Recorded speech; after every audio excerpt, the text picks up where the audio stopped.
Il va nous falloir de la farine, de l'huile d'olive, de l'eau, du lait, de la levure sèche boulangère, du sel et de l'origan.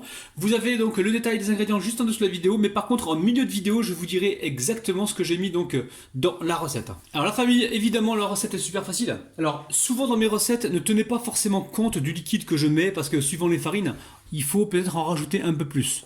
Donc là, j'ai vraiment pas pesé encore le liquide. C'est pour ça que je vous dirai donc les ingrédients en milieu de vidéo pour avoir quelque chose d'approximatif. Mais chez vous, quand vous faites vos recettes, surtout les pâtes comme ça, essayez de gérer avec, comment dire, selon le type de farine que vous avez. Des fois, elles absorbent plus d'eau que d'autres. Et je vais vous montrer donc à la fin la texture que l'on recherche. Donc là, je mets la farine, j'ai mis là la levure sèche boulangère. Ensuite, on va y mettre l'huile d'olive. Je vais rapidement mélanger. Alors on peut mélanger avant de mettre l'huile d'olive. Là l'idée c'est de rajouter le sel, mais il faut que la levure sèche soit bien répartie, bien dispersée. Alors aussitôt ici, je vais venir y mettre donc le sel avec l'origan. Alors l'origan vous n'êtes pas obligé, moi j'en mets parce que j'aime bien. Ensuite je vais y mettre l'eau tiède, le lait tiède. Et là on va pouvoir donc battre. Donc logiquement pendant environ 5 minutes. Mais moi je vais voir au niveau de la texture si je dois rajouter plus d'eau ou pas. Mais vous aurez donc le détail des ingrédients juste en dessous de la vidéo les amis. Donc là je me rends compte qu'il y a encore besoin d'eau. Je vous dirai donc la quantité que j'ai mis à la fin. Donc là c'est exactement cette texture que l'on doit obtenir. Donc pas trop sèche, légèrement collante. Je vais vous dire tout de suite ce que j'ai mis dedans. Donc 500 g de farine. J'ai mis 30 g d'huile d'olive. J'ai mis 200 g d'eau, vous pesez l'eau en grammes, sinon vous mettez 20 centilitres, mais moi c'était 200 g d'eau tiède, 100 g de lait tiède, 10 g de levure sèche boulangère, une cuillère à soupe de sel et une cuillère à soupe d'origan. Allez, c'est reparti pour 5 minutes. Alors la pâte est prête, voici la texture que vous devez obtenir. Donc c'est pas collant du tout, hein. La pâte est bien molle, c'est exactement ce qu'on recherche. Donc là je mets un petit peu de farine, avec ma palette je viens décoller la pâte. C'est une recette les amis de ouf, hein. Vous allez voir c'est un truc de dingue, hein.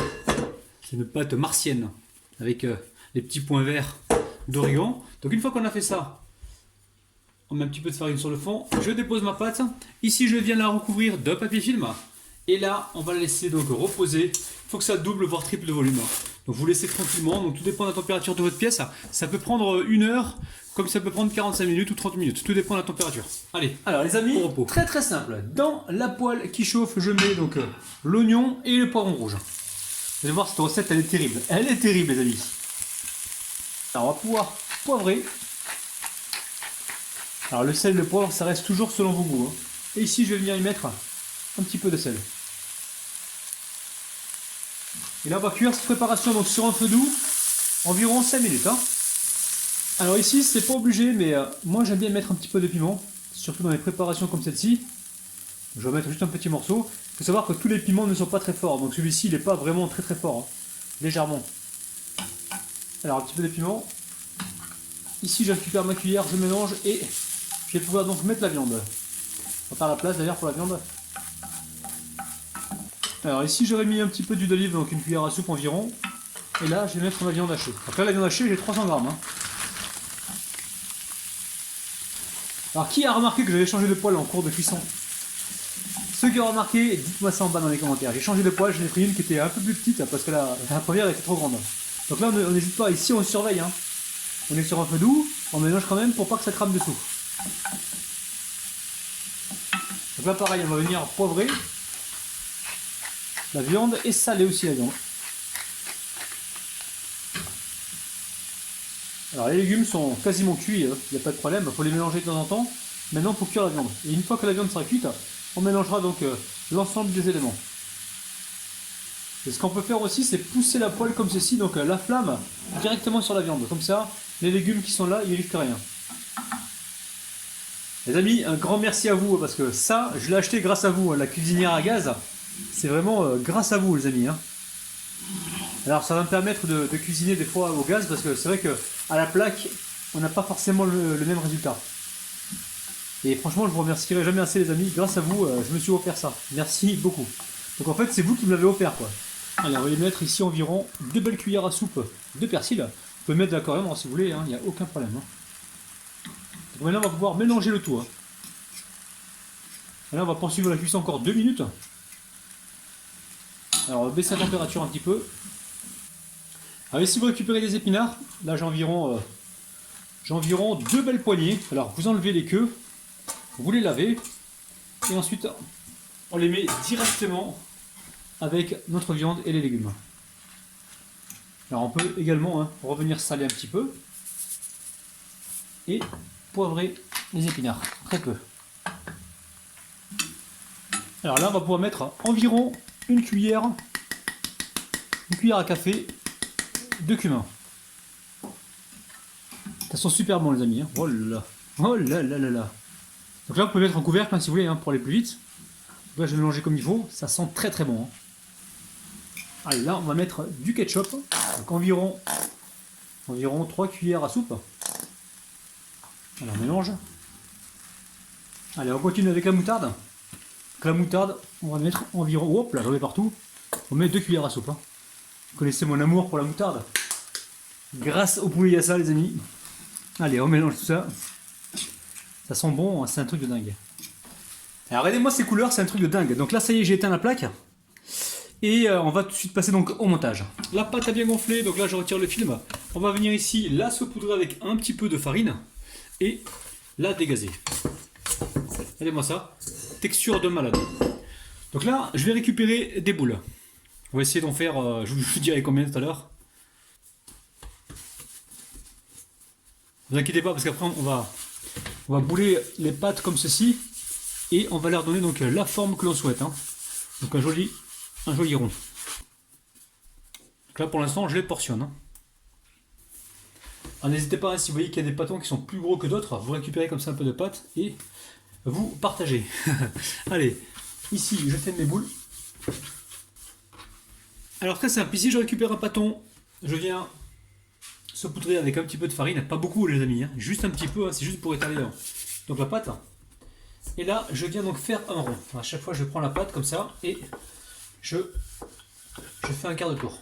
Alors une fois qu'on a fait le rond, si on peut appeler ça un rond, on va le mettre de côté et on va en faire un deuxième de la même taille.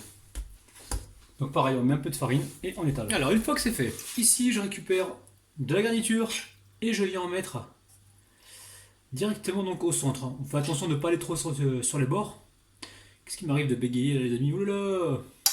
Alors que je me repose un peu moi. Là on aplatit comme ça.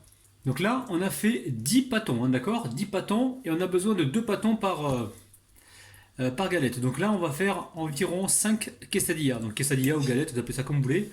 Donc arrangez-vous pour diviser donc cette préparation donc en 5. Alors ensuite, ici nous avons du fromage frais. Alors fromage à tartiner, vous prenez celui que vous avez au frigo. Si vous avez de la vache qui rit, ça fera l'affaire, il n'y a aucun problème. Vous pouvez prendre... Au niveau du fromage à tartiner, je vous laisse libre choix les amis. Alors, on va couper celui-ci encore en deux. Vous allez voir, ça va être très très gourmand. Alors une fois qu'on a fait ça, ici on récupère le fromage râpé. Et on va venir en mettre un petit peu dessus, vous allez comprendre pourquoi. Bon déjà parce que c'est gourmand, mais en plus ça va vous permettre d'écraser la préparation, enfin le mélange, oui, la préparation, pour pouvoir mettre donc le chapeau. Alors ici j'ai de l'eau, ici j'ai un petit pinceau, je vais venir juste comme ça humidifier donc très légèrement le contour de la galette. Et là très simple, il ne reste plus qu'à la refermer. Alors on va éviter les plis. Là je récupère donc le chapeau, vous voyez bien, et on recouvre tout simplement. Alors là on va être astucieux, on va essayer d'épouser donc la forme comme ça au fur et à mesure. Alors j'appuie bien comme ceci là, carrément sur le bord.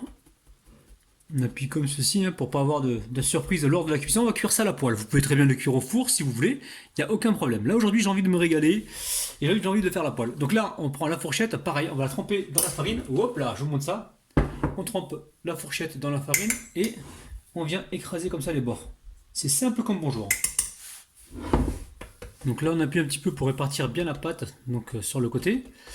Pensez à bien fariner le dessous pour pouvoir transporter tout à l'heure le pâton pour le cuire. Alors ici on est sur le feu. Là je viens badigeonner mon mélange de beurre et huile. Donc très peu, hein, on va pas en mettre beaucoup. On va juste badigeonner la poêle. Et là, je vais chercher donc mon pâton. Alors, on va essayer de conserver la forme ronde. Donc là, on est sur un feu doux. On va augmenter légèrement la température. Et là, on essaie de reformer donc le rond. Et on va cuire ça de chaque côté, donc on verra le temps de cuisson. Hein. Alors, on baisse le feu et on vérifie dessous. Là, ça commence à colorer. 1, 2, 3. Hop là! Regardez-moi ça, les amis, c'est un truc de dingue. C'est un truc de malade. Donc là, on appuie bien hein, pour que ça colore bien partout. C'est un truc de dingue, les amis. Regardez-moi ça, c'est un truc de malade, les amis. Allez, je débarrasse ça sur l'assiette et je vais continuer pareil donc avec le reste des pâtons. Eh oui, la famille, je sais, vous avez faim quand vous voyez ça, mais alors moi, je suis à côté, je sens que ça sent super bon et que ça va être bon, les amis. Je vais vous en dire des nouvelles dans pas longtemps. Allez, on passe aux dédicaces. Je dédicace aujourd'hui Abderrahman, Ala, Jean, Inès, Cuisine de Fer, Karima, Assil, Béatrice du 47, Sissou et Jacqueline, les amis. Allez, c'est parti. On va se couper une jolie part. Alors, je vais me couper plusieurs parts d'un coup. Et comme le veut la tradition, nous allons compter jusqu'à 3. 1, 2 et 3, les amis. Regardez-moi ça.